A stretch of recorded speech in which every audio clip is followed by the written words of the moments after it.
Audience are here. Audience are waiting. We are live. Good afternoon, everyone. I am Djimbaye, founder of the Universal Talks, and I welcome you all in the webinar addressing the role of vaccine in COVID-19 prevention, how to weed through misinformation and mistrust. This webinar mainly focuses on creating awareness and reducing the misconception about the vaccination among the people. So that we can minimize the loss which is caused by the deadly pandemic COVID-19. The COVID-19, how creating impact in varied geographical situation. Today, we have with us as our chief guest, Ms. Susana Goncalvas, Director, Municipal Department of Civil Protection, Matosinhos, Portugal. As our keynote speaker, we have Mr. Gildas Djimbaye, Scientific Laboratory Technician, Ministry of Public Health, Chad. And as our speaker, Dr. Mohammad Arif, Assistant Professor of in Central University of Jharkhand in the Department of Geography. Now, I would like to tell about the Universal Talks. The Universal Talks is a website with a difference. The Universal Talks has volunteers all across India who are working restlessly to bring a change in every dimension of the nation. Vision of the Universal Talks is the extermination of all the mental and physical ailments of the global population and to make them realize the true power of being a human. The Universal Talks is getting recognized by global population from all 6 continents of the world. And now, I would like to call Mr. Harjeet Singh Hura, Secretary, Columbia College, Raipur, Chhattisgarh, so he can give some insight about the Columbia College. Thank you, Ojas ji. Good afternoon, everyone. I welcome you all, and I welcome chief guest of this webinar, Ms. Susana, keynote speakers. I'm very much thankful to both the conveners, Dr. Arif and Ojas, for organizing this beautiful webinar in this in this pandemic period, and this is very important issue and a very relevant issue at this juncture, because we all are facing huge problem because of this COVID-19, and we all have to make efforts towards awareness of vaccination so that we can minimize the loss by this COVID-19 towards mankind. I'm very happy to join this very important webinar organized by Columbia College. I'm very privileged to introduce our group, Columbia Group of Institution, before you all. Our group started with a small course diploma in pharmacy in 2004, and then we gradually added bachelor's in pharmacy, bachelor's in engineering, master's in business administration, master's in pharmacy, diploma in engineering, bachelor of education, bachelor's in nursing, and then a school which is affiliated to CBSE. We at Columbia entrust on quality education, for which we make a dedicated team. And we regularly organize various seminars, workshops, national and international conferences to provide platforms to our faculty members, researchers, students for the updates in their respective fields. In pharmacy, We have approved research center also by our Technical University of the state. And 5 of our faculties have completed their PhDs from our pharmacy department. And 14 are there engaged in their PhD work right now. Our team, which gets various projects from various councils, from AICT, PCI, state bodies, CCOST and all, and various projects and seminars, and are going on continuously for the updates and upgradation of our students, researchers, and faculty members. Corona has affected our lives a lot. We can protect ourselves with vaccinations, and I'm very happy to know that almost 7% of our staff have been vaccinated, and because there are misconceptions towards vaccinations, so and especially non-teaching and lower grades of our staffs, they got misconception especially in rural areas. So we are encouraging them and motivating them to get vaccinated, and we are being very much successful in that. I'm very much thankful to be part of this webinar, and I'm very much thankful to both the conveners and chief guests and all the key speakers for joining and sparing their valuable time and sharing their valuable thoughts for the betterment of mankind. I thank you all once again. Thank you very much, and hope this webinar will be very much beneficial to all those who are attending this one. Thank you so much. Thank you. Thank you, sir.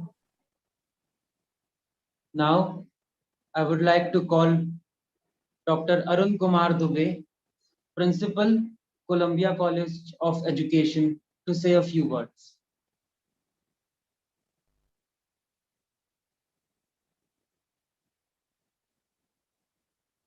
Thank you, Mr. Ojas. Good afternoon, everyone. It's a moment of extreme pleasure to welcome the guests and participants who have associated with us in this webinar. On behalf of the Columbia College, I offer my regards to Chief Guest Honorable Susana Goncalvas, Keynote Speakers Honorable Gildas, Djimbaye, Togde, today's Speaker Honorable Dr. Mohammad Arif, Secretary, Jan Pragati Education Society, Honorable Harjit Singh Hura sir, all the advisory board members, Dr. Abha Dubey, Dr. Riya Tiwari, Dr. Kavita Pandey, Dr. Divya Pandey, and organizing committee of my college, Mrs. Ranjana Thakur, Dr. A. Taranand,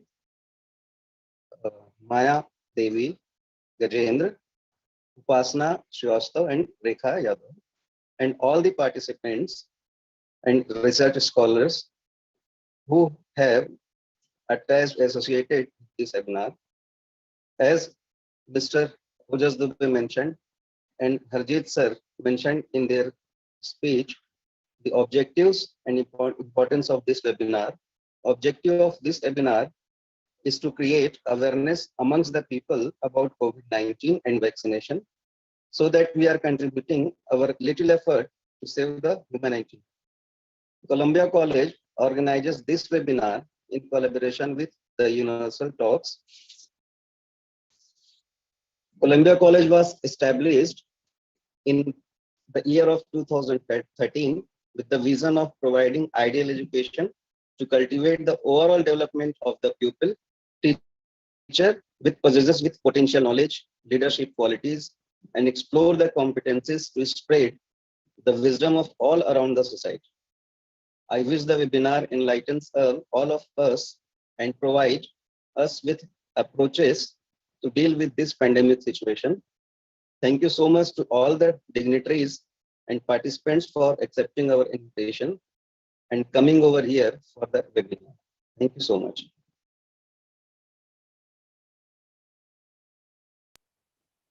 Thank you, sir. And now I would like to give a brief introduction about our today's chief guest. Ms. Susana Maria de Souza Goncalves concluded her degree in environmental health at Polytechnic Institute of Oporto in 2001. As of now, she is serving as the director of uh, Municipal Department of Civil Protection in Matosinhos, Portugal.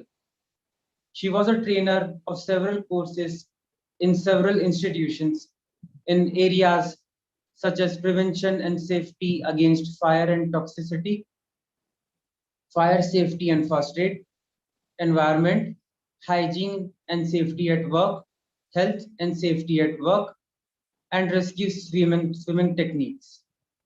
And now I would like to call our chief guest for our lecture. Over to you, ma'am. Thank you, Arif. Can I share my screen, please? Okay.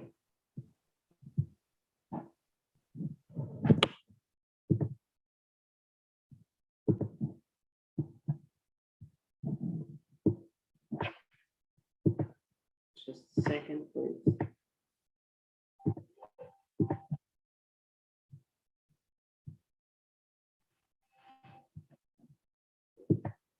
Sorry, just a minute.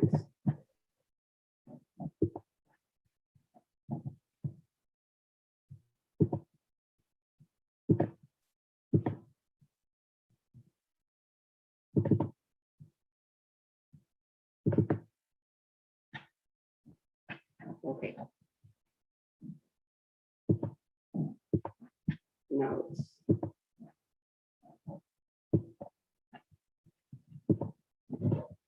well, first of all, I would like to thank for your kind invitation. For me to be a part, it's an honor for me to be a part of this very important webinar, because COVID-19 changed our lives in the last 1.5 years.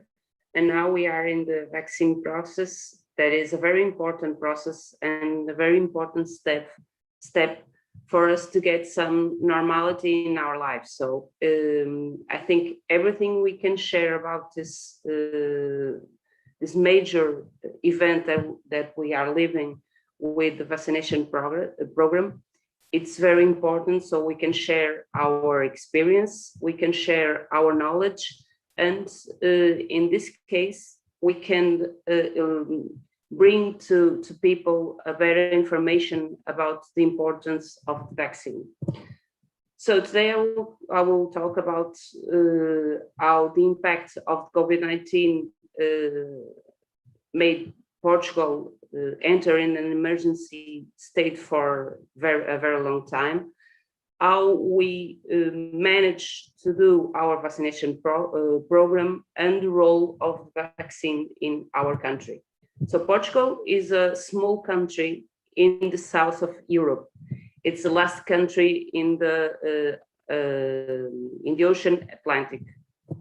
And Matosinhos is a city in the north of Portugal, a city by the sea. So there's some pictures about our country, and if you want to visit it, we will be very glad. So the pandemic in Matosinhos increased a lot the hospitalizations of mostly elder people, and made incredible pressure in the health service in Portugal. We have many people for over 15 years that were hospitalized and need care. As the studies know and show us, 80% of the people who have COVID-19 doesn't need hospitalization, but the ones who need, about 5% of the population, the one who needs, they already have developed critical illness. So we have diseases, and we have respiratory failure, we have multi-organ failure. So it's a very intense disease. In Portugal, this was a reality. The people over 15 years of age 74 to 65% of the cases were in this stage. So we have a lot of hospitalizations. Until today, in Portugal, we had 8,073, around 8,073 people with the disease, and we had 48,435 deaths in our country. In Matosinhos, 13.5% of the population get infected until today, and around 16% of the population died, 218 persons died. So that we can do a comparison between the country and Matosinhos. Portugal had almost 11 million people, and Matosinhos 175,000 people, inhabitants. About vaccination progress. In Portugal, as in around the world, vaccination is universal. So anyone who lives in Portugal in the current days can be vaccinated if they are clinically indicated for the vaccine. The vaccination is also free, is completely free of charge for the population. And the vaccination is accessible to everyone. In Portugal, we have a system that has been growing for the vaccination progress. In the first line, they were the people who were vaccinated were called by the National Health Service. They were called and they were scheduled with a time and a place to get vaccinated. Now, because we are working with younger population, everyone who wants to be vaccinated as a platform and schedule the vaccination in the platform. The platform sends you a message, you confirm the vaccination, and then at the day and time and place, you go to the vaccination center and do your vaccination. Every city in Portugal has at least one vaccination center. So the vaccination in Portugal is a process that interacts with the population. We also, in Portugal, had a plan developed according to the vaccination that were contracted by the European Union. We are integrated in the European Union, so the vaccinations are contracted to pharmacies by the European Union, and they are sent to Portugal, doing along with that criteria that European Union established for every country. The system that is responsible for the administration of the vaccine, as I said before, is the National Health Service that provide and administrate vaccines in the vaccination centers to around the country. When the vaccination started in Portugal, we have to, as I said, develop a plan. And the plan was to give the most or the biggest number of vaccines to the people as fast as we can. So we purge different types of vaccines so that we can maximize that objective of giving the vaccines to the population. So when we got to vaccines, we have to get a strategy that could provide some impacts or immediate impacts on the COVID-19 disease in Portugal. So as we get the vaccine, we develop a strategy to supported by the technicians and the scientific commission that were established for this plan. So we start with the people that were most exposed to the disease. So we define priority groups, and those priority groups were the elder and the healthcare personnel and law enforcement and some other groups, firemen, other groups that work in the most important and most structural areas for the country to respond to emergency, to respond to healthcare. So we made this strategy and we implement this strategy and try to make the most of the vaccination progress to impact directly on this person, especially on the healthcare. So until today, we have received more than 8 million vaccines in our country, and we have given more than 17 million vaccines to the population. By today, with the first doses, we have more than 4.5 million people. There is 45.65% of the population in Portugal until the 20th of June. And with complete vaccination, we have almost 3 million people, 28% of the population. So for now, we have almost 95% of the elder population with the complete vaccination. One important thing and one important detail on this vaccination is the vaccination is free, but it's not mandatory.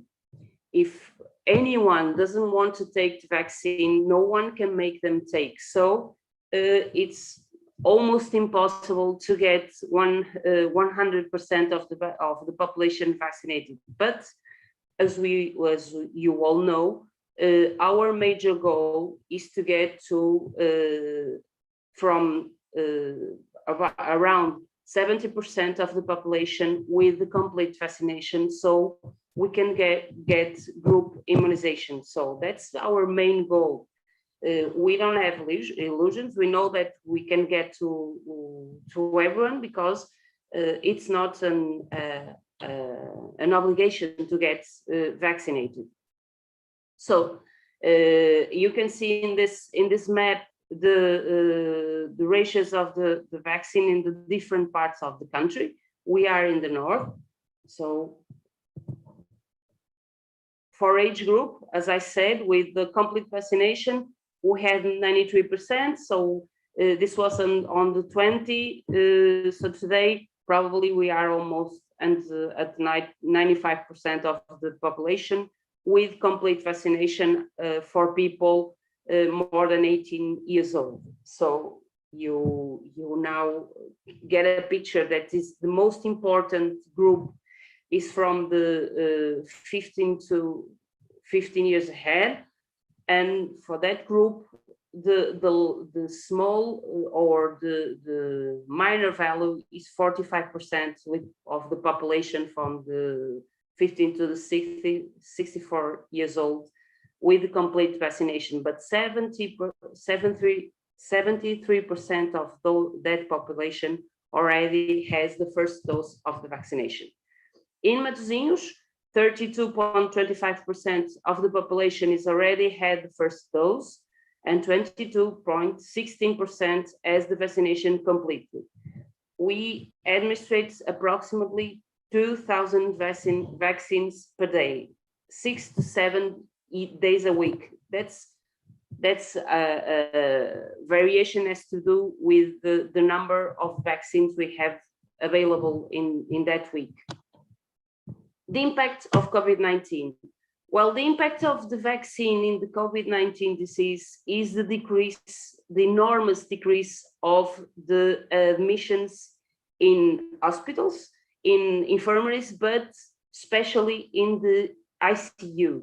We have a decrease of around 18 of the people in the ICU units.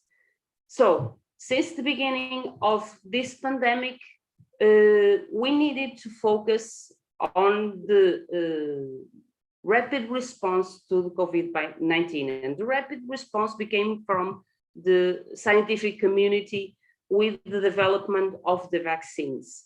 That fast development of the vaccines were essential for us to control the pandemic. The pandemic origin is a virus, and the virus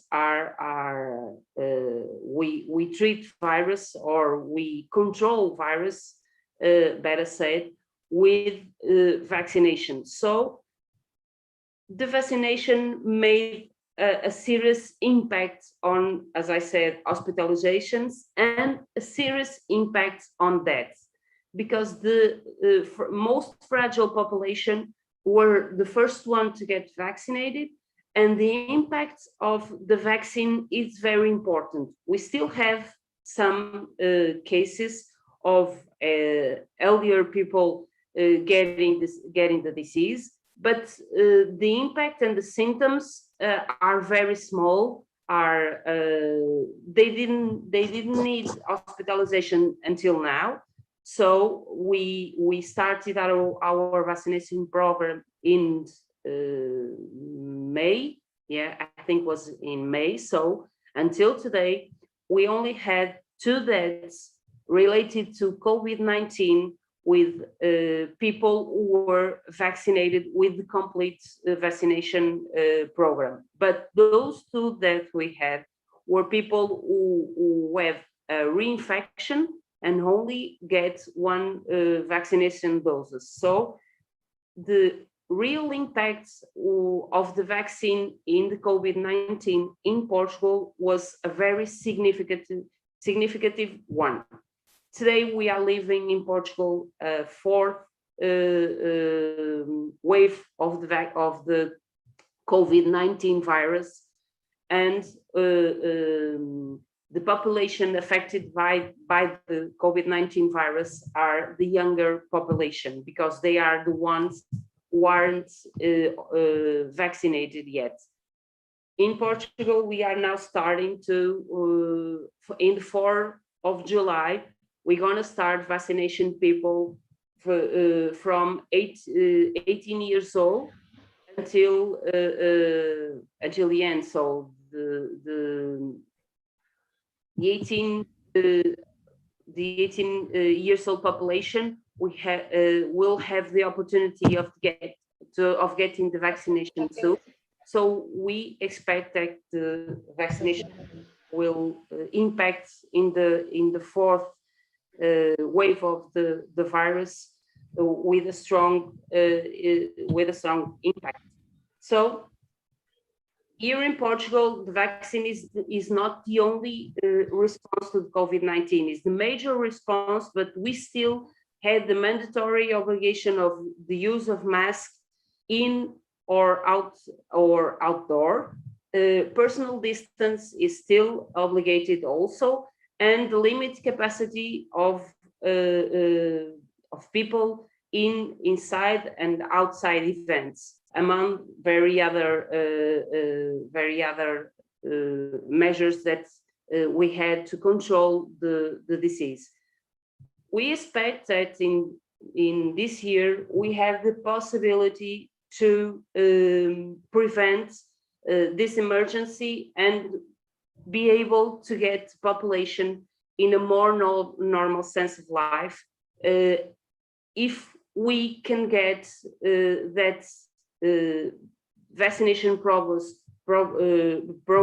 to roll like it is rolling today, and we can open our lives to the life that we know until March of 2020.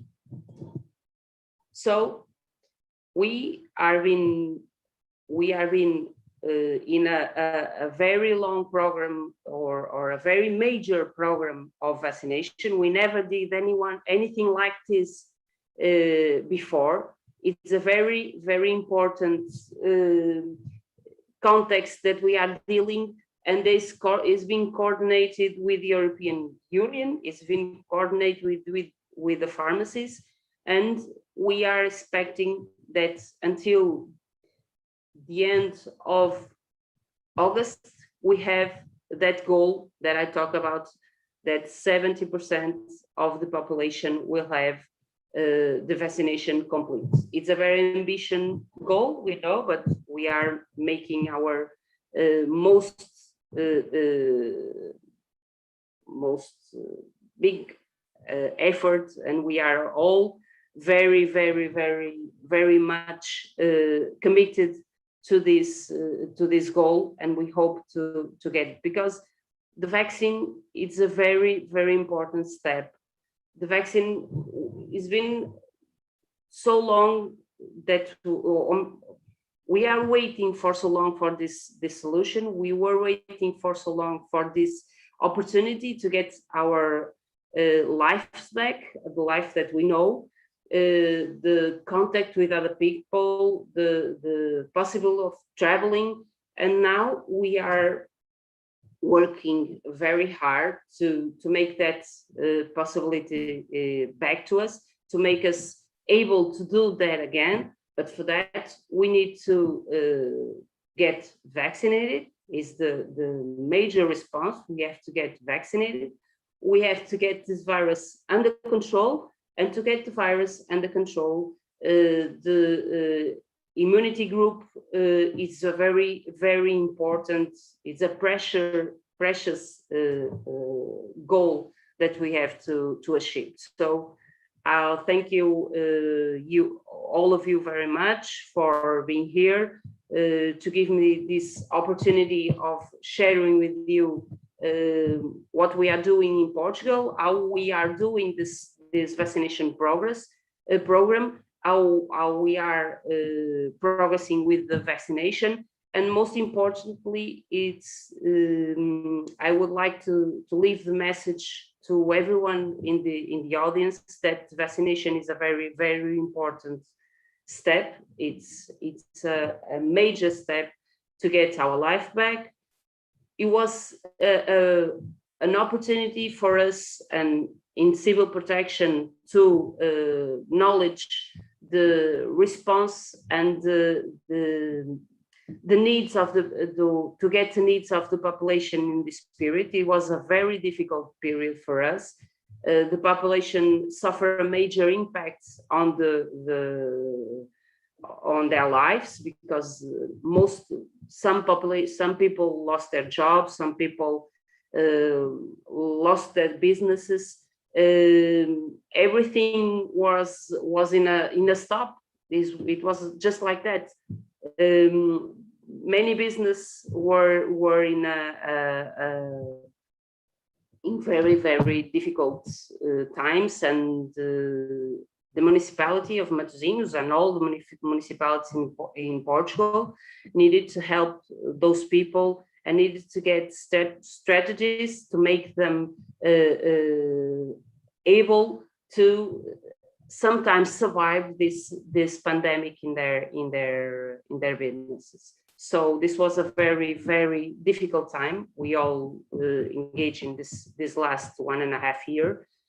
And I hope that with the vaccination progress and the impact of the vaccine in our population will let us get our life back, and will let us get strong and make everything possible again, and the business will get back, and people will get their lives back. So thank you very much once again. And if anyone has any questions, I'll be able and available to answer them. Makan sir, can you please check if anyone has any question? Oh, just there is no question. Yes. Only lots of thanks are here. Very information. Feedback are there. The presentation was very nice. Yes, sir. Can I ask something?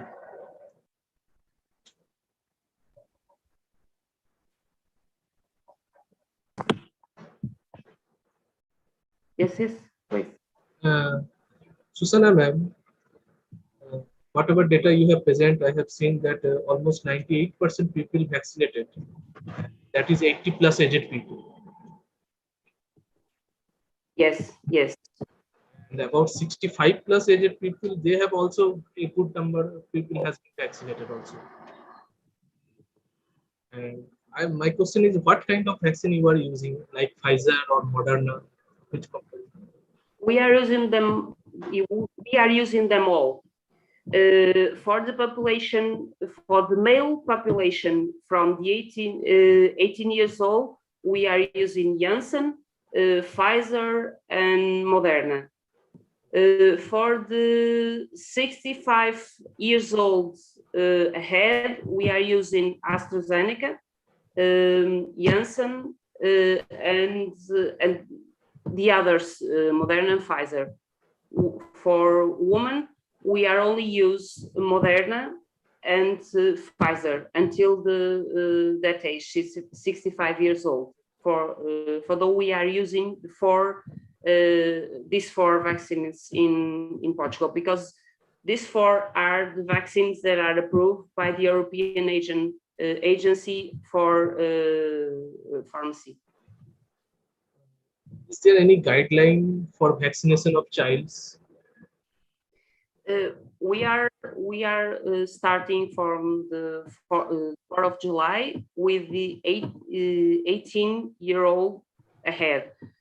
For child, we still don't have any information about the vaccination progress. Under that age, under 18, no, we still don't have any indication. One more question. You have told that fourth wave is running on in Portugal. I didn't understand the question, sorry. As you have discussed that fourth wave, COVID-19 fourth wave is coming in Portugal. Yes, yes. We have a fourth wave now in Portugal, mainly in Lisbon, in our capital and that region. But we have several cases there. We are now having 1,050 cases a day, and we are now clearly on a fourth wave with less admission in hospital, with less death, and until today less cases too, but clearly a fourth wave in Portugal. So what is the time gap between third wave and fourth wave? Well, this one was the largest time in between waves. It was like 1 month, 1.5 months between the end of the third wave and the beginning of the 2 months, the end of the third wave and the beginning of the fourth wave. Thank you. Thank you. Between the second and the third, we almost didn't notice the difference between the waves. In Lisbon, when they were in the end of the second wave in the north, in Matosinhos and Porto and the other cities in the north, we were already on the third wave. So it was a very, very lack of time. This time it was a longer period between the third and fourth wave. Thank you. Thank you. You're welcome. Yes, so just Okay. Thank you, ma'am. Thank you, sir. Now, I would like to call our keynote speaker, Mr. Gildas. Mr. Gildas has a master's degree in applied biology, that is bacteriology and virology. As of now, he's pursuing PhD in biology and human science from the University of Chad, and also serving as a scientific laboratory technician at the Ministry of Public Health in Chad. Now, I would like Mr. Gildas to share his valuable information with everyone. Over to you, sir. Okay. Hello. Good morning, everybody. It's a pleasure for me to join this webinar organized by Universal Talk and the Columbia University. I don't know if you get me. Do you get me, Ojas? Yes, sir. You are audible. You are audible, sir. Okay, so my name is Gildas. I am from Chad. Chad is a central country in Africa. And we are one of the biggest country in Africa, largest country. And so it's a pleasure for me to share my knowledge with you and to share what I know about the vaccine with everyone. When Mr. Ojas contacted me, so I was asking myself already, but I will try my best to give some information about the vaccine, as we are going to talk about the role of the vaccine in the COVID-19 prevention and how we can wade through misinformation and mistrust.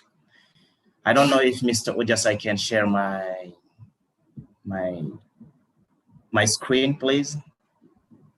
Ramakant, sir, Please start screen share. Can I share it, please? Sure, sir. You can start screen sharing. Okay. Just Zoom is revolutionizing the way teams collaborate, whether you're connecting multiple conference rooms or adding remote.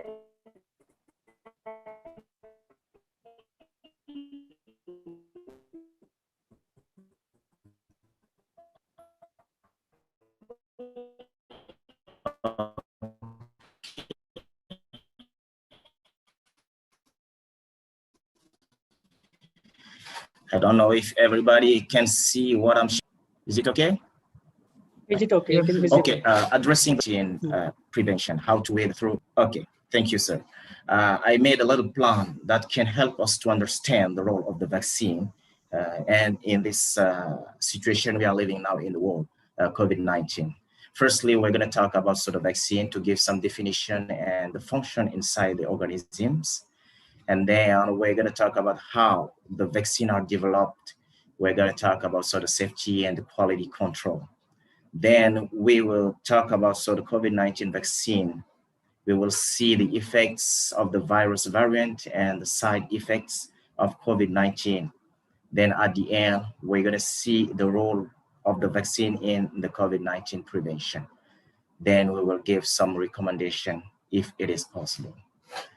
So at the end of this webinar, we need all the participants to understand what the vaccine is important to do in our organism, to understand the vaccine manufacturing process, to understand the effort of organizations to fight against infections, and then to break with the misinformation. Firstly, what is a vaccine? Vaccine is a biological preparation administered to the living organism in order to stimulate his immune system, to develop also the adaptive immunization, which protects against infectious agents. And let us talk about how the vaccine is developed, and how is it working inside organisms. It is very, very important. Let us see this picture. When the antigen or the pathogen enter the body of a human being, we can see all this kind of process in the organism. Directly, we can see that our organism start to do or to fight with this pathogen in doing this. The antigen enter the body and automatically, we have the antibodies that are made automatically. Then they grab onto the antigen and they defeat it outside of the organism so that we cannot be affected by this pathogen. And then the vaccine, let's talk about how the vaccines are developed. It is very, very important to understand this part, because sometimes when people don't know how the vaccines are developed, they can give information that are not true. just to put other people in a mistrust. That's why it is important for us to talk about the vaccine components. So the vaccine components, firstly, we have the active component that we call antigen. And these antigens generate the human response, or the blueprint for making the active component.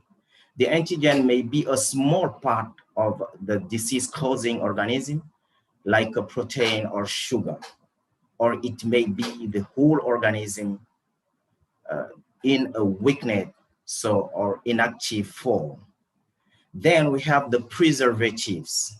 The preservatives, let's say that the vaccine the preservatives prevent the vaccines from becoming contaminating once the vial has been opened, if it will be used for vaccinating more than one person. This is the role of the preservatives. Then we have also the role of stabilizers. The stabilizers prevent chemical reaction from occurring within the vaccine and kept the vaccine component from sticking to the vaccine vial. Then we have surfactants. The surfactants, they have the role. That's very, very important too. Let us talk about the surfactant. They keep all the ingredients, like the components that we talked already about. They keep all the ingredients in the vaccine blending together, because all the components, they have to blend together to strengthening also this the vaccine. Then we have the residuals. The residuals are the tiny amount of various substances used during manufacturing or production of a vaccine that are not active ingredient in the completed vaccine. Then we have diluent. The diluent is a liquid used to dilute a vaccine to the correct concentration immediately prior to use. The most commonly used diluent is sterile water. And we have at the end, we have adjuvant. The adjuvants, let's say that some vaccines also contain adjuvants already. An adjuvant improves the human response to the vaccine. And sometimes by keeping the vaccine at the, at the injection site for a little longer, or by stimulating local human cells. It is important to know that before introduction, all the vaccines are submitted to an extensive and rigorous testing to ensure that they are safe. So for the experimental phases of the vaccines, first, we tried it in the animals. We cannot test directly the vaccines in the human being because this is not permitted. We first tried on animals. Then vaccines are tested in human clinical trial in 3 phases that we're gonna see.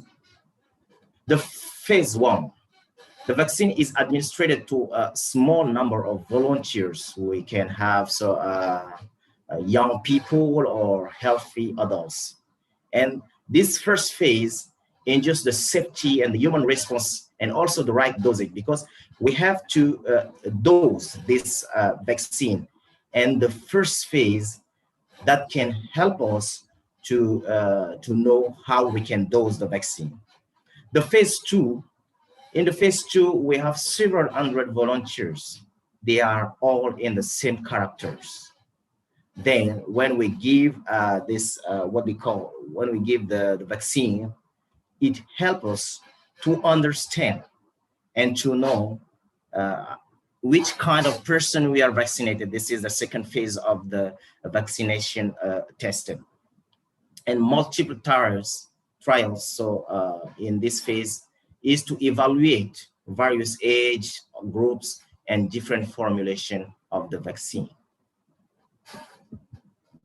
Also, the phase 3, this is the last phase, and it is very, very important to understand this phase. In this phase, we have more than thousands of volunteers that receive the vaccine. And we have also another group of persons that receive something that is not the vaccine, but it is the comparator products. What is important at this stage is that most of the time, phase 3 trials are conducted across multiple countries.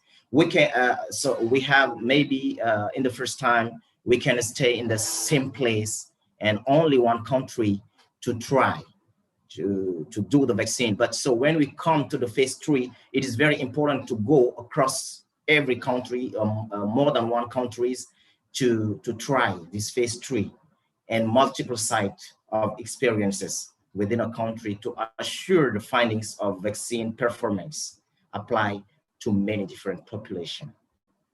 And what is very, very important to remark is that during the phase 2 and the phase 3, none of the volunteers and the scientists, no one knows who received the vaccine and who received the comparator products.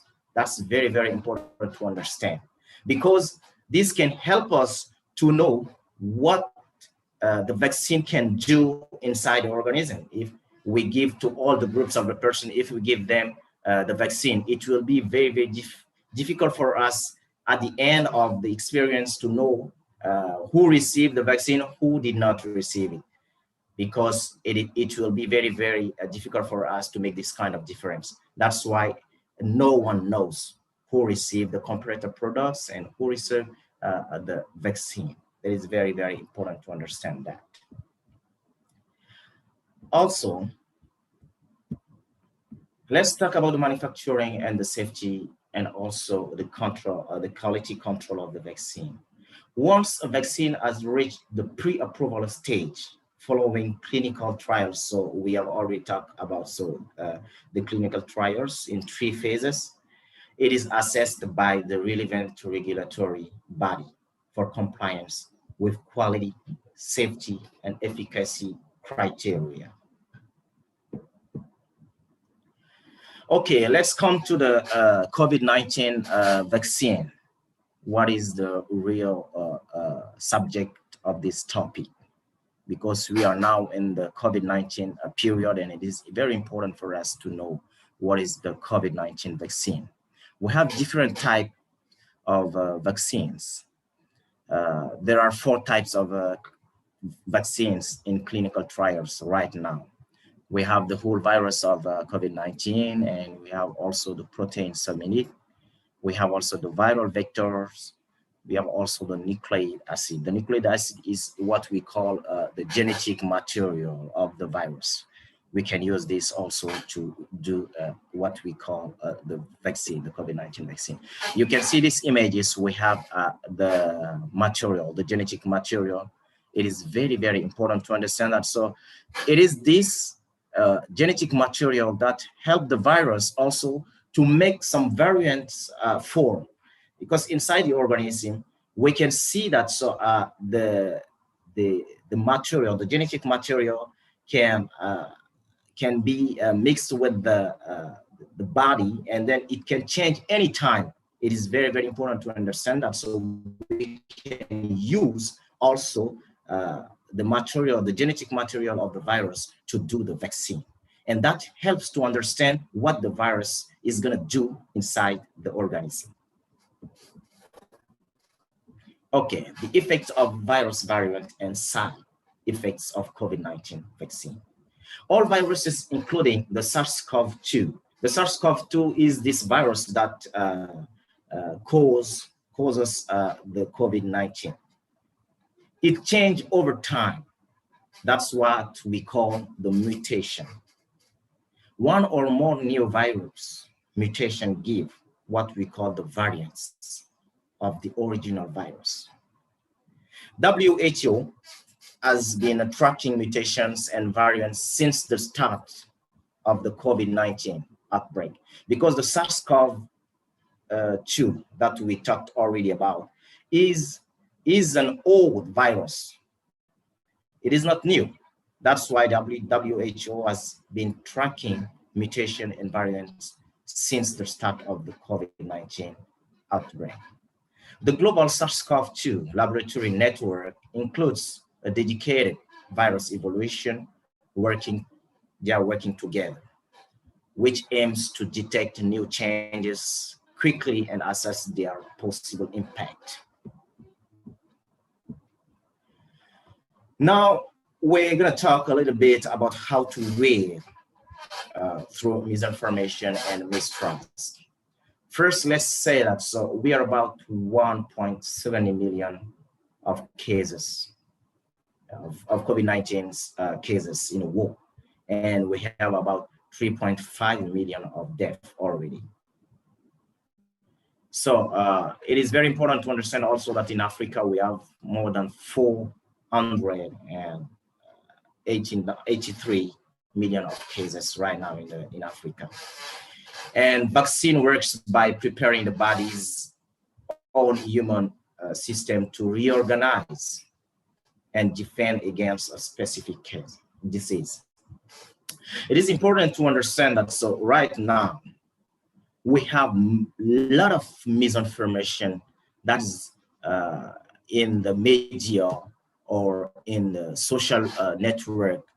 Everybody gets all of this kind of misinformation. It is very important to work through this and to let people understand what is going on before we can talk about the vaccine right now. Okay. What is important about the COVID-19 vaccine is that first, we have the medical agents or those who are in charge of COVID-19 vaccination. They must listen with compassion to those who have questions. Sometimes when people come to us, I am one of the health agents, when they come to us to ask some questions, we are afraid and we try to avoid questions. We try to not respond to their questions, while it is very important to listen with the compassion to those people because they need to understand what is going on. The life change, and they have to understand what is going on before to believe in this situation, before to believe in this changing behavior in the life. Secondly, we have some questions could be asked to people. Even we can ask those people who don't understand what is COVID-19 exactly. We can ask them to better understanding their feeling about COVID-19, and then we can answer them. Example, what have people known about the COVID-19 vaccine? We can ask them this kind of question. And then they will ask, they will answer. When they answer, we can take this kind of response to help them understanding what is going on and why is it important to take the COVID-19 vaccine. Thirdly, we can give information, and we have to share information. It is very, very important. When we don't share the information, it will be difficult for us to let people believe in this vaccine. We must avoid rumors and give the trusted information. The example, let's visit the WHO website for information on COVID-19 vaccine. Fourth, let's talk about the reason of getting vaccinated, but not impose our opinion. Sometimes we think that it is useful to force people doing something, but when we force them to do something, they will see that they are forcing but they will not understand why they have to take this. We have to give them the reason why they have to take the vaccine. It is very, very important, this part. The role of the vaccine in the prevention. The role of the vaccine, we can say that the vaccine protects against infections. It helps organisms to strengthen the human system. And the vaccine protects all the community. We can see how the COVID-19 killed many people in the world. When we have some news from India, for example, the last news, we have more than 1,000 people a day. And this is very, very important to understand that so the vaccine can protect us. Not only us, but it will protect also the whole community. If I am vaccinated, I am protecting first myself, and I will protect also my brother, my sister, and the whole community, and even the whole nation and the whole world is going to be protected. Because the world changed and we have many infections, it is very important to take the vaccination. Okay, I'm going to share with us the Africa experience about the COVID-19 vaccine, and we can make some recommendation at the end of this slide. Overall, the wrong information and all the frustration Africa and the whole world has gone through, getting vaccinated is very, very important.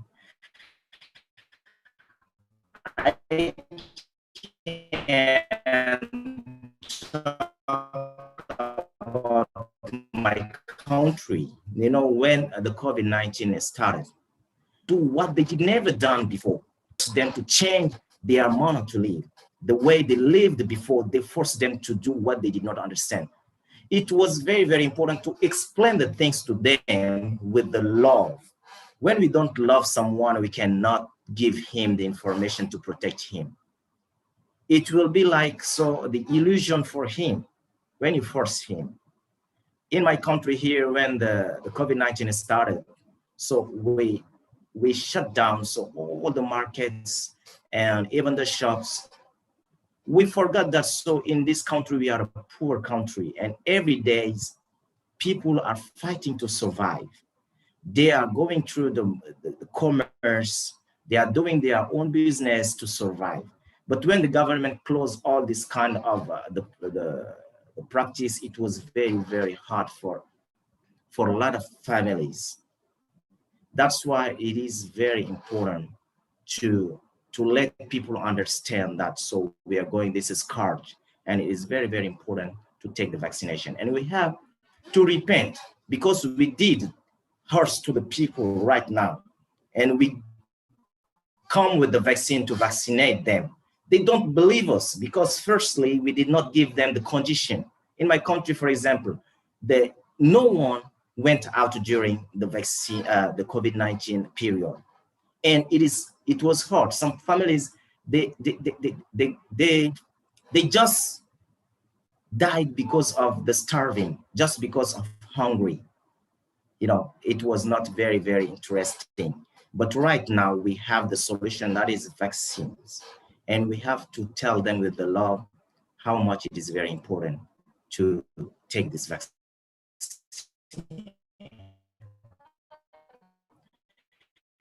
We recommend to WHO build confidence with the people. We propose some solution. We propose them by organizing some seminar or information to everyone, trying to train people, even those who are not health agents. We have to try to train them and to give them the right information. And we have to punish exactly all those who did not play normally their role during the time of COVID-19. This is very important. When we punish those who did not play their role, it will put the population in confidence. They will say that, so we are serious and we need really to protect them. And at the end, let us say that, so vaccination is a crucial step. Vaccination is a crucial step. Then, despite the record speed at which they have been developed, the COVID-19 vaccine have still been subject to the same checks, balances, and scientific and regulatory rigor as any other vaccine and shown to be safe. Now, let us ensure everyone that this COVID-19 vaccine is safe. We have to take it just to avoid this kind of scourge in this world. We have to protect ourselves and to protect our community. It is very important. So I am very glad to share this little knowledge with you. and it is a pleasure for me. I will close my topic with this talk from the Dr. Tedros Adhanom Ghebreyesus, who is the WHO secretary. He said, "This is a time for facts, no fear. This is a time for rationality, not remorse. This is a time for solidarity, not stigma." It is very, very important to think on this affirmation of Dr. Tedros. Thank you so much. And you can go through these reference sources to get information about all what we said right now. Thank you so much for hearing. Thank you, and I am ready. If there are some questions, I can answer. Thank you so much, Ojas. Thank you. Thank you, sir. Thank you. Very well said, sir, that this is not the time for our views, but this is the time for the fact that we have to play our roles, and vaccination is so much important for our community.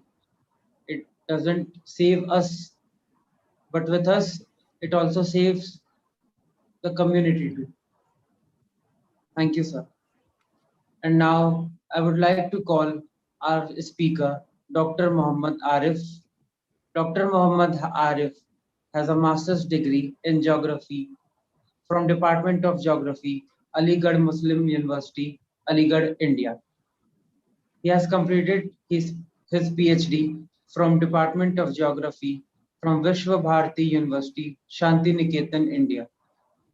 He has various research papers and book chapters published, and he has various administrative posts accomplished.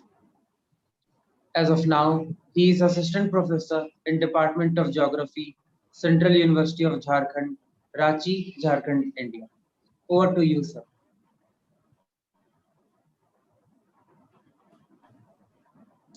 Sir, please unmute your mic. Thank you, Ojas.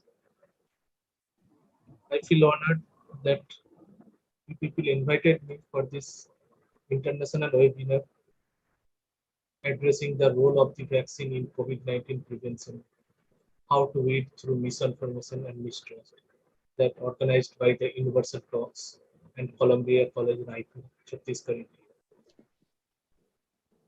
Before to start my talk, I would like to share my presentation.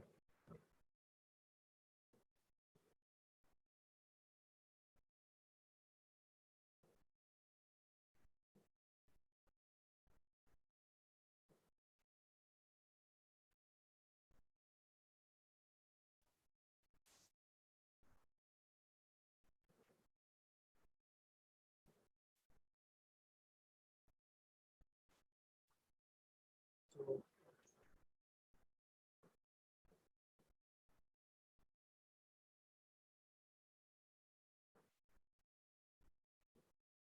first of all, I will give a brief introduction of this COVID-19. That coronavirus disease, that 2019, that is abbreviated as actually COVID-19. It is one of the most infectious disease, and that has been originated from Wuhan city in Hubei province in China. And this virus has been rapidly circled all over the world, and that has been announced as a pandemic by the World Health Organization. And more than 213 countries and territories that has been reported confirmed COVID-19 cases. And initially it has been started in China, later it has been shifted in Europe and other countries. And thereafter this virus has been transmitted in United States of America and Latin American countries. So currently the highest infected and diseased rate in infected persons in USA, after that India. So COVID-19 cases, that positive cases in countries outside the China, that has been identified in those with no travel history to China, and that indicating the human to human transmissions. and that was taking place in these countries. So in this analysis, I have used actually 2020 data during the analysis. And our country, India, that has been second largest population with 120 crore, with 121 crore population next to China. So when that COVID-19 cases started to rise, then government of India has been announced a complete lockdown on March 22, 2020. And that complete lockdown has been to reduce the effects of the coronavirus. And to minimize the effect and spread of the novel coronavirus, lockdown operation that has been conducted across the country. So in that time, there has been no pharmaceutical medications for the coronavirus vaccines, and a high transmission rate of this virus has been expected. So population density, this is a very much important, since it is directly affects the patterns of communications and interaction levels among the individual in a population. Theoretically, population density tends to closer contact and greater interaction between people, which makes the potentially hotspot for the high prevalence of emerging COVID-19 disease. And it is also found that a positive and significant relationship between the district level population density and infectious diseases.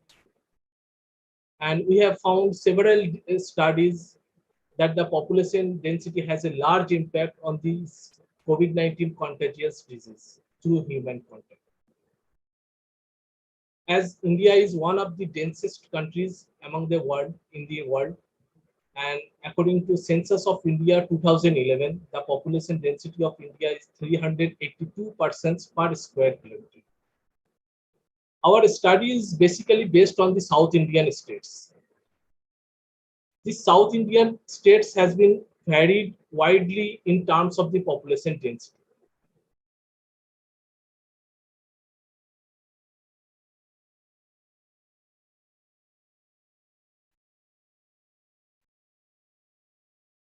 Where the slide is running? Yes, it's running.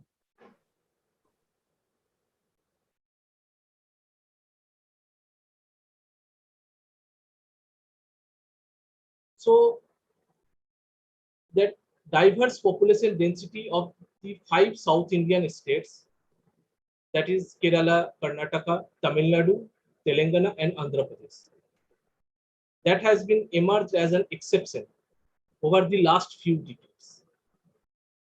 And these states have low birth rates and low death rates rather than other states. So population density, one of the most fundamental demographic attributes that could vary systematically with an abstraction scale. So according to 2011 census, the population density of Kerala, that is 860 persons per square kilometer, where the population density of India is 382 persons per square kilometer. And next to Kerala, the Tamil Nadu state, that is 555 people, and the remaining 3 states like Karnataka, Telangana, and Andhra Pradesh, they have 319, 312, and 304 population density.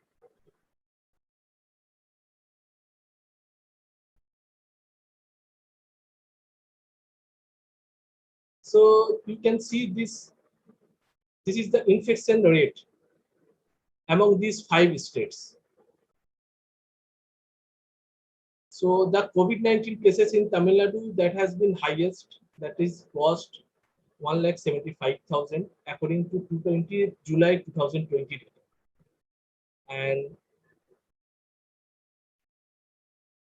And Karnataka state, that has been 69,614, and after that Telangana states, that is 46,000, and Andhra Pradesh also 53,000 above COVID-19, and the last one is the Kerala state that has 13,279 infection in its 14 districts. So our major objective is to investigating the association of COVID-19 infection with the population density for the case of these 5 South Indian states: Kerala, Karnataka, Tamil Nadu, Telangana, Andhra Pradesh. So basically, this methodology we have been used, and the data totally we have used that COVID-19 India portal and official website of the Ministry of Health and Family Welfare till 20th July 2020. And population density data has been collected from the Census of India 2011. So basically, statistical analysis has been conducted to determine the correlation between population density and COVID-19 positive cases. And the district-wise data of COVID-19 infection and population density maps that has been produced totally in GIS environment. And inter-district variation that has been grouped with 5 categories: very low, low, medium, high, and very high. And or the 3 categories like high, medium, and low. And Pearson correlation coefficient, response surface methodology, and Thesin polygon method or Voronoi method that has been applied to examine the association between the number of COVID-19 infected cases and population density.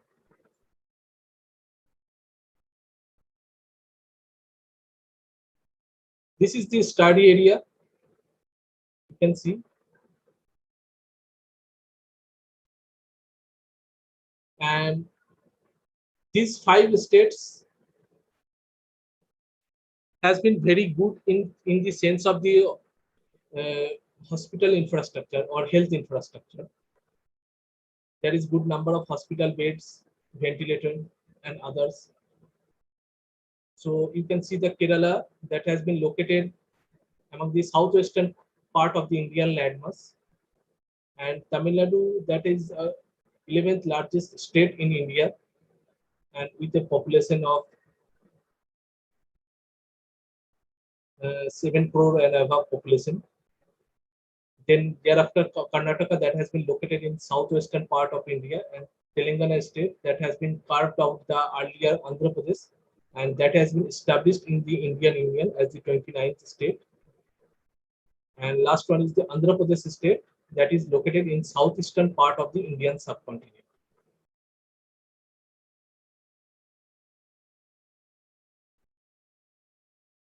So you can see that the infection rate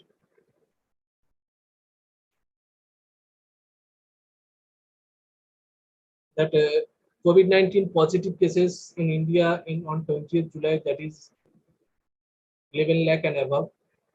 And among these 5 South Indian states, Kerala has the lowest positive cases and highest recovery rate from this infection. And however, the mortality rate is little bit low in South Indian states rather than the other parts of the country. So that whole South India regulates the pandemic more deeply than the other Indian states, and that cases has been rising sharply in Tamil Nadu, but mortality is relatively under low. So Telangana has only 422% that they have been lost their lives. And Tamil Nadu, another powerful COVID-19 fighter, they have 1,75,000 reports with 1.45% fatalities or death rate. Following, you can see that this table, from there you can easily understand the fatality rate, percentage of the disease.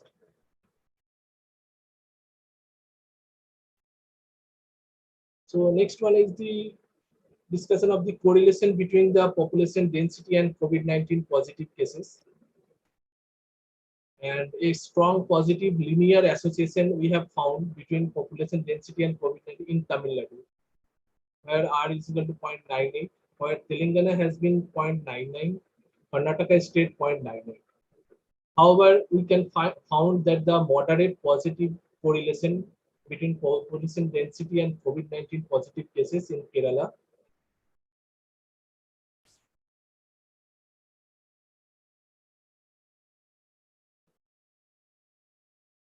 And in the case of the Andhra Pradesh state, that we have found only very weak positive and statistically significant association between this population density and COVID-19 infection. Our findings also found that the number of confirmed cases typically increased in areas with high density, and thereafter areas with medium to low density.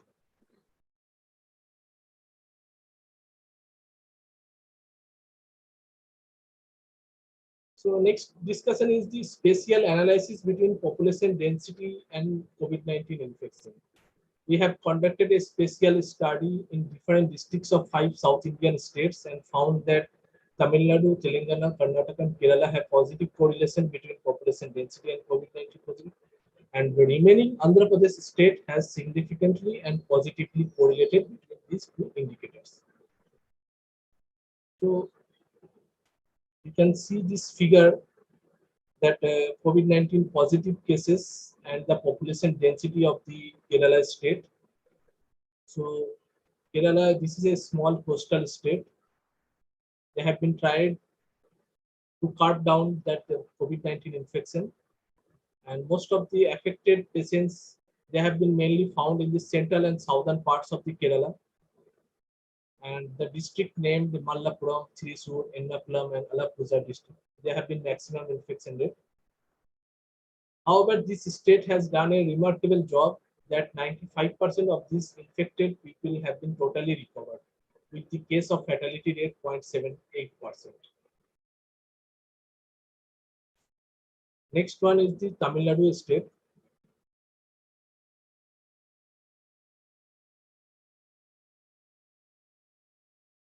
So Tamil Nadu has been recorded 1,75,000 COVID positive cases, which is the highest number in southern part of the India. And according to a state health bulletin, the Chennai district alone reported 87,000, with half of the total COVID-19 cases found in Chennai district. And initially in North Chennai, there is a market, Coimbatore market, that has been identified as a hotspot of the COVID-19. So later this market has been closed down due to high infection rate. And however, this state also have a low mortality rate, about 1.45%. Next one is the Karnataka state. That this state has been till 20th July 2020, the cases is 69,614, and which has been that the fatality rate or death rate is 2.02% among the South Indian states. Next one is the Telangana state. You can see that in the Telangana state, there has been spread has been done about 46,274%, 74%, and among them 74% people has been recovered, and 0.9%, means less than 1%, people got diseased. And like Kerala state, this state also have a very low mortality rate, which is the second lowest in southern part of the India. And another state, that is Andhra Pradesh. This is a small state, but here infection rate is rather high than the other states. And in the analysis, it has been 53,724 positive cases till 20th July 2020, and the percentage of disease discharged persons and the fatality rate, that is 45% and 1.3%. In discharged person, 45% people discharged and 1.3% people has been died. And you can see the dark blue color that has been shows the higher population density, and yellow color has been high COVID-19 cases. So this is the basic demographic feature and the population density of and COVID-19 cases in this state. Next analysis is the response surface methodology for the COVID-19 and the population density. Basically, that state-wise data of population density, this total population and COVID-19 positive cases that has been considered as the study to analyze the South Indian states. And first one, that the Andhra Pradesh state, that you can see that the population density and total population in Andhra Pradesh that is very much significant, but no significant interaction that has been observed between this input variable that has been affecting the total number of COVID-19 positive cases with a 3.09 and 3.766. The response surface plots depict also a good model of the fit, and that adjusted R square is 81.53%. And next, in the next figure, you can see that the contour plot as well as the surface plot of the 2D contour graph and 3D surface plot of this COVID-19 infection with the population density. So next state is the Karnataka state. Here also a significant correlation that has been found between the population density and total population. And adjusted R square is very good, 87.78 and percent. And the model fit that has been also confirmed low standardized residuals. And the 2D contour graph and 3D surface plots that has been demonstrated between these two variables. So you can say that equality of variance that has been exist between these different level of the response.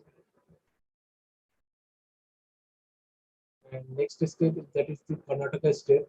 The same thing that here also a good number of the interaction we can found.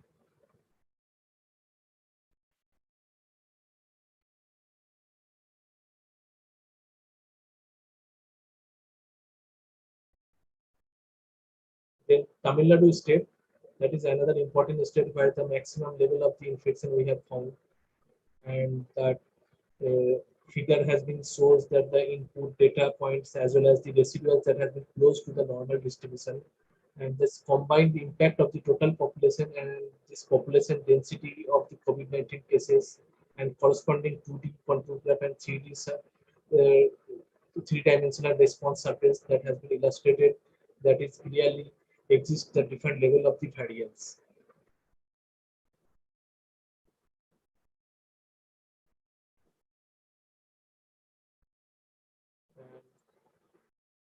Next state, that is the Telangana state.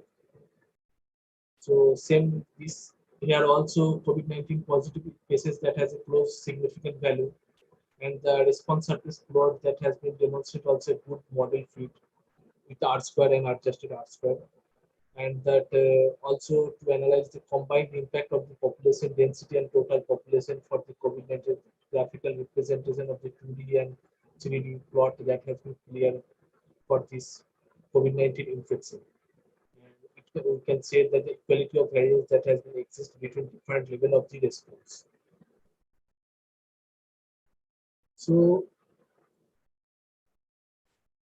while interpreting all these response surface, it has been kept in mind that the plots are based on the prediction, and each predicted point has a confidence interval. And if the model error is known, then prediction variance can be determined. So the a response surface based on the half fraction of the 95% confidence that has been illustrated in figure 9, figure of the Karnataka, Telangana, Tamil Nadu, Andhra Pradesh for this state, and this three-dimensional response surface plot that has been rendered after the elimination of non-significant response time. So these plots provide an accurate geometric representation, also useful information regarding the behavior of the system within the experimental district. And our study also reveals that the COVID-19 positive cases is the response, while the population density of total population that are the two process variable with the significant level of P0.05. So I am going to conclude this matter that the new coronavirus COVID-19 disease that has been recognized as the most serious threat for the public health since the influenza pandemic of the 1918. And in general assumption that density is correlated with the high transmission rate, infection level, and mortality from high communicable disease such as COVID-19. And our study uses a systematic and recent approach to explore this connection between population density and COVID-19 in South Indian state. And this study investigates publicly available data from the COVID-19 India portal and state government portal to detect this emerging space-time distribution of the COVID-19 contagion. And regarding the inter-district spatial analysis from the South India, it is observed that the population density better explains the contagion effect. And this population density of Andhra Pradesh state did not reflect only corona transmission, but our empirical findings of this research found that the positive correlation coefficient represent in the infection of the rest of the 4 South Indian states. And this confirmed case numbers that has been insufficient to recognize the true nature of the COVID-19 pandemic.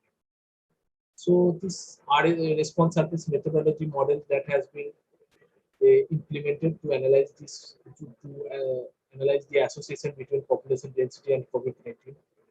And this main purpose that find out the hotspot of these South Indian states districts.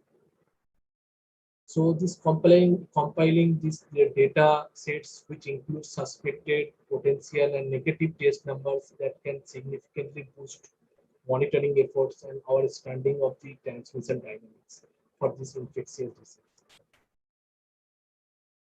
And we also understand that the importance of the maintaining observation on emerging and active districts during this pandemic, and effectively ignoring the preceding districts that do not present a serious threat to public health. So these demographers can play a serious role, a crucial role in the mitigating the spread of this disease. So our findings also help the planners' role in taking steps for tailored to the society and enforce social distance measures more effectively. And these findings also suggest that the time frame of the pandemic spread that is based on the multivariate population density analysis that may be useful for the intervening planning during the possible future pandemic, like a second COVID-19. Already it has happened in it. And this advancement of more accurate, reliable model in terms of the scope and prediction in the battle of the COVID-19 disease that will allow these policymakers to better conceptualize pandemic and implement proper and more efficient policies. So our analysis can help the district official, those who can identify the COVID-19 pandemic hotspot and prepare a new strategy to follow the World Health Organization guidelines like teaching, testing, tracing, and treatment.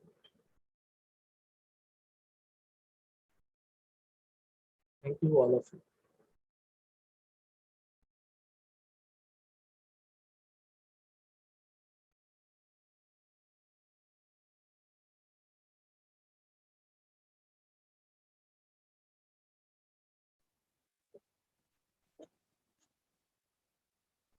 Thank you, Arif sir.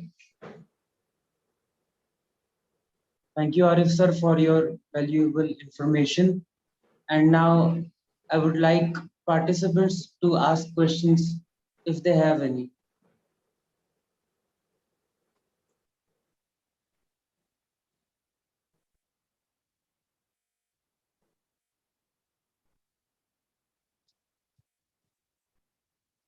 Ramakant sir, can you please check if there are any questions in the comment box? There is one question for Susana ma'am.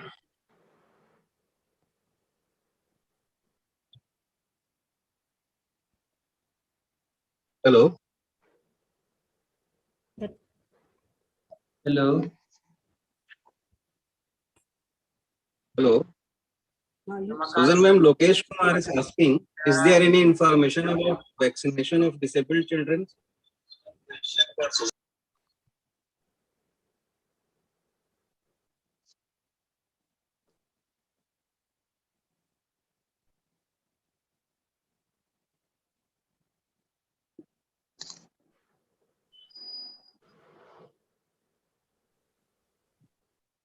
I'm audible or just, am I audible? Yes, sir, you are audible, sir. Lokesh Kumar is asking to Ms. Susan ma'am, is there any informations about vaccination of disabled children? Sorry, I didn't realize that question was me. No, we have not yet any information about the vaccination to young children. We don't have any information by now yet. Susan, ma'am, is there any guideline for taking vaccine for lactating mothers? I didn't hear the question. Sorry. Any guideline for vaccination for lactating mothers? They are in the same group of the vaccination. We don't have any restriction for them to the vaccine program. Okay. The only criteria that we have is that the Janssen vaccine can only be administered to men from 18 years old, and AstraZeneca to the elder people. That's the only restrictions we have here in Portugal by now.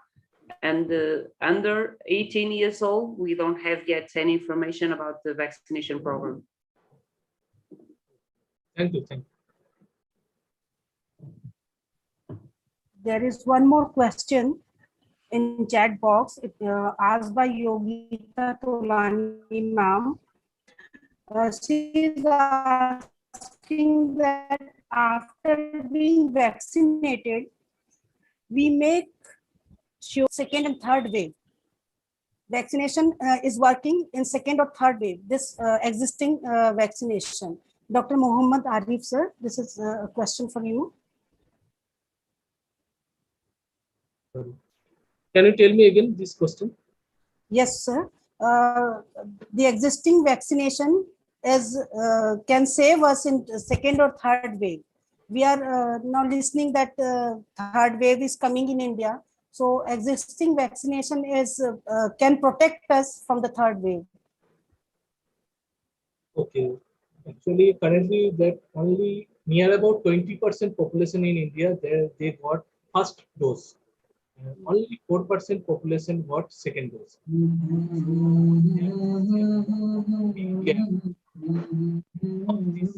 Vaccination for this large population.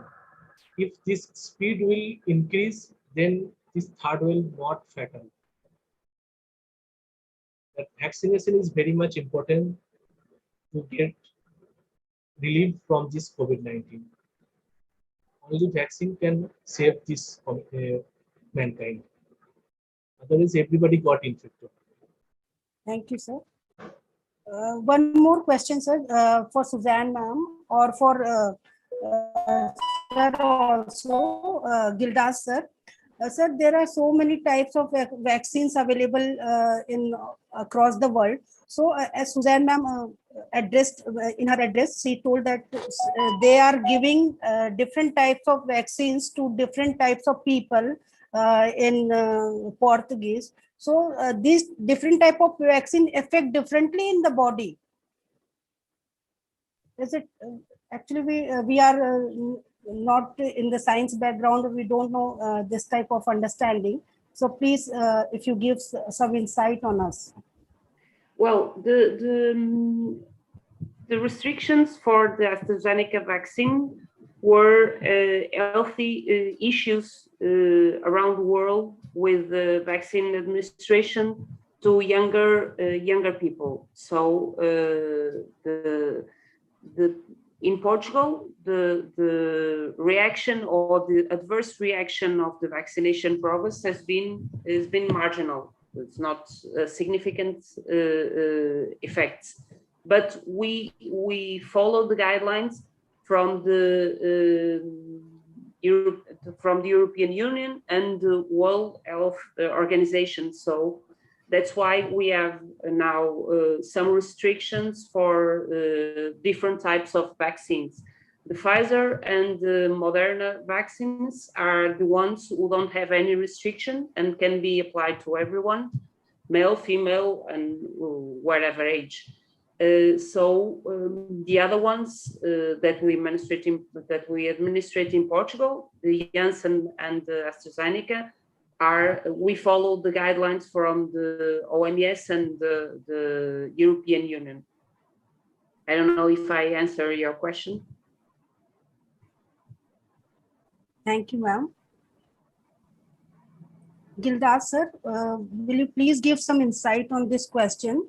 Whether these vaccines, available vaccines all across the world, affect the body or affect the younger ones or the elder ones or in middle-aged people differently? Because you are working in this field and this is your research area. Okay, thank you so much, Abel. This kind of vaccine, so we have here is AstraZeneca in N'Djamena in Chad. Some information around the vaccine.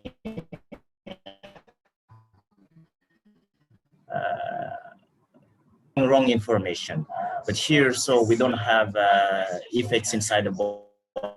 I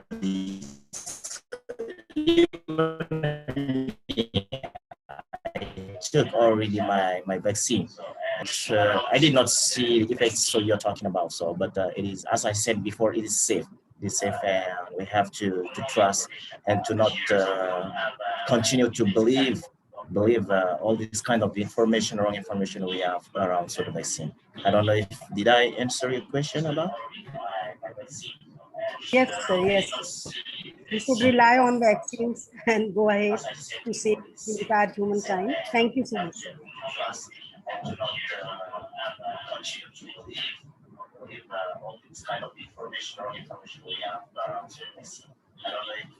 There are no more questions in the chat box. Everyone congratulating all these speakers, and they are give their regards and gratitude for the insights all of you have given us. So I think all the people who are listening us understand and know the objectives of webinar. So just now you proceed forward for the next step. Now we are going towards the end of the webinar, and I would like to inform you all that now you will receive the feedback form, and you have to fill the feedback form. The feedback form will be open till 4th of July, and then you will receive your certificate in 3 or 4 working days. Now I call Dr. Abha Dubey for the vote of thanks. Thank you so much, Ojas. Warm greetings to all of you once again. As I noticed that everywhere across the world, as we are meeting the people, there are situation, and everybody is in panic and fearful. Everybody is in fear. So this is our combined effort to remove this fear and save the entire mankind. So before proceeding to the vote of thanks, I would like to pray to God to save the entire mankind, to save the entire humanity from this deadly disease, so that we can live the normal life, we can back to the normal life situation. So I pray to God. It's an honor to have been asked to offer a vote of thanks on the occasion of international webinar on behalf of Columbia College and the Universal Talks.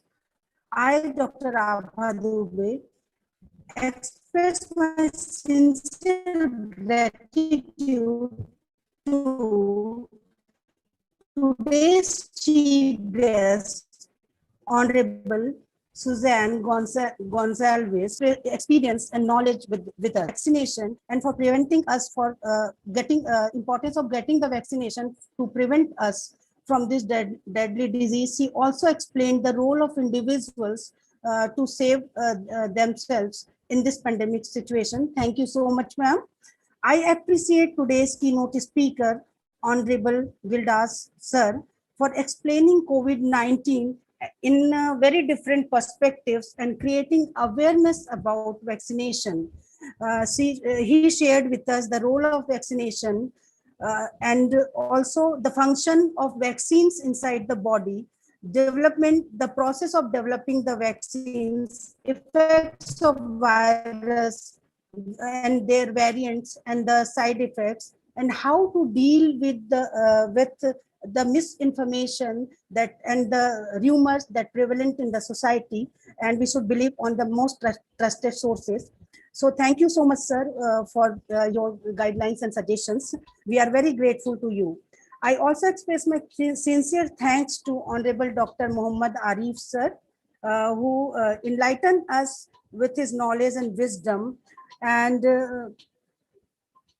sir has clearly explained to us the population density and the relationship between the population density and COVID-19 and spread of viruses in Tamil Nadu state. Your work is very nice, sir, and the way you present with us, it's very well. So I express my heartiest thanks to you, sir, and the management of Columbia College and Secretary Honorable Sri Harjit Singh Hora, sir, who is being us for making this webinar a grand success. Thank you, sir, for your support and guidance. I feel very honored to give my thanks to all the participants and dignitaries who have supported us and accepted our invitation for present in the webinar. The support of the entire Columbia family, the members of the Universal Talks, and their enthusiasm to organize this webinar for noble cause to save the humanity by our small efforts. Thank you, everyone. No matter what language we speak, a kind and smiling thank you always speak to everyone's heart. Thank you so much.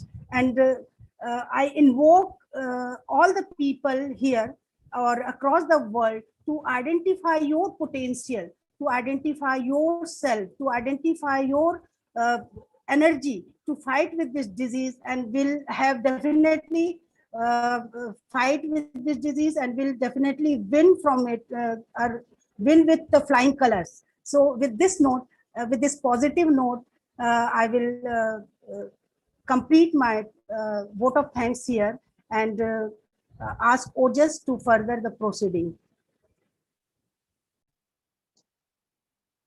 Thank you, ma'am. And once again, I thank every panelist and every participant that they are here. And as I have told, the feedback link will be shared and everyone will get their certificates after 4th of July when we will end the feedback. We will end the submission of the feedback form in 3 or 4 days. Thank you, everyone.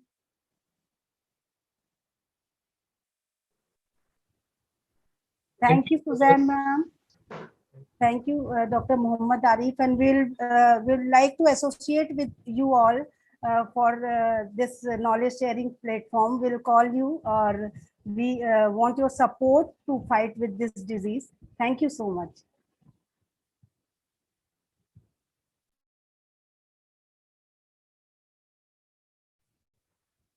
Ramakant, sir. Sir, we stop YouTube live, madam.